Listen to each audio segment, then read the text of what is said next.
Shalom dan salam sejahtera. Selamat pagi untuk Bapak Ibu, saudara-saudari sekalian. Sebelum kita mendengarkan renungan singkat, marilah kita berdoa. Ya Tuhan, kiranya Roh Kudus-Mu menjadi bagian kami ketika kami akan mendengarkan firman-Mu, sehingga dalam satu hari ini dapat menyemangati kami untuk melakukan hal-hal yang Tuhan kehendaki. Di dalam nama Tuhan Yesus kami sudah berdoa, amin. Bapak Ibu yang diberkati oleh Tuhan, judul renungan singkat pada pagi hari ini ialah CV ya, atau kurikulum vitae ya. Kita sering ya mengetahui akan maksud dari CV ini sendiri, atau mungkin dalam bahasa Indonesianya disebut riwayat hidup ya, apa yang pernah kita lakukan di dalam kehidupan kita. Apa yang kita pikirkan ketika kalimat ini tersebut ya.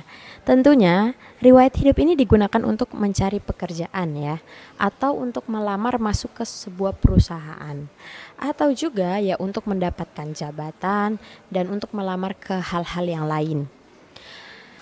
Karena kalau misalnya kita mau melamar bekerja, contoh saya mau melamar bekerja menjadi seorang guru di suatu SMA ya.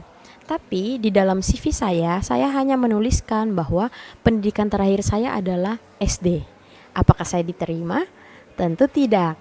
Karena bagaimana saya hanya lulusan SD mau mengajar anak-anak SMA? Tentu tidak cocok ya. Dan contoh lagi, kalau kita mau melamar, namun di dalam CV kita hanya tertera pengalaman kerjanya tidak ada gitu. Sedangkan kita mau melamar menjadi seorang manajer atau melamar menjadi seorang bos, tentu kita tidak akan diterima karena itu tidak cocok kualifikasinya dengan kemampuan kita. Demikianlah ilustrasi yang saya bawakan, yang akan menggambarkan bagaimana kita tujuan hidup di dunia ini untuk apa ya. Dunia ini akan binasa dan kita akan kemana Bapak Ibu? Kita semua akan ke surga ya. Surga adalah tujuan kita. Ibrani 13 ayat 11. Sebab di sini kita tidak mempunyai tempat tinggal yang tetap, tetapi kita mencari kota yang akan datang.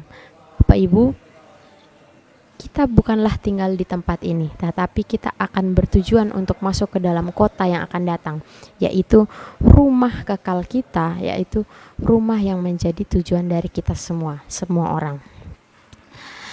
Dan kalau misalnya kita di dunia mau masuk ke suatu perusahaan memerlukan CV, ketika kita ingin masuk ke rumah yang kekal itu, kita juga memiliki CV, yaitu buku kehidupan. Perbedaannya apa Bapak Ibu? Kalau CV kita membuatnya sendiri, tapi kalau buku kehidupan dia ditulis langsung oleh malaikat sorga, oleh Allah ya. Jadi kita tidak bisa berbohong, apa yang benar-benar kita lakukan itu yang tertulis di dalam buku kehidupan.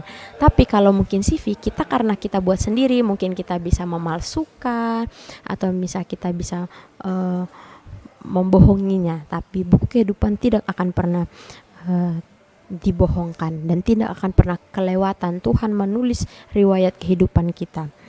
Apa yang harus kita isi di dalam CV kita ketika kita mau ke sorga?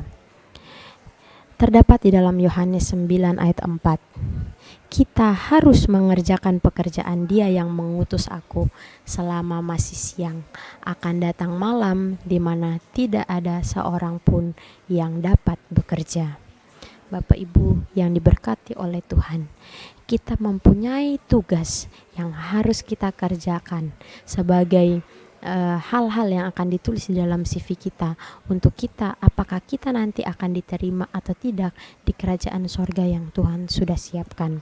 Melalui renungan ini, biarlah saya dan kita semua dapat menjadi pekerja-pekerja Allah yang giat, selalu mengerjakan pekerjaan-pekerjaan Tuhan, sehingga itu semua dapat tertulis di CV kita dan nantinya kita memenuhi kualifikasi untuk masuk ke dalam rumah yang kekal, rumah di sorga. Demikianlah renungan yang bisa saya sampaikan. Tuhan memberkati kita semua. Amin.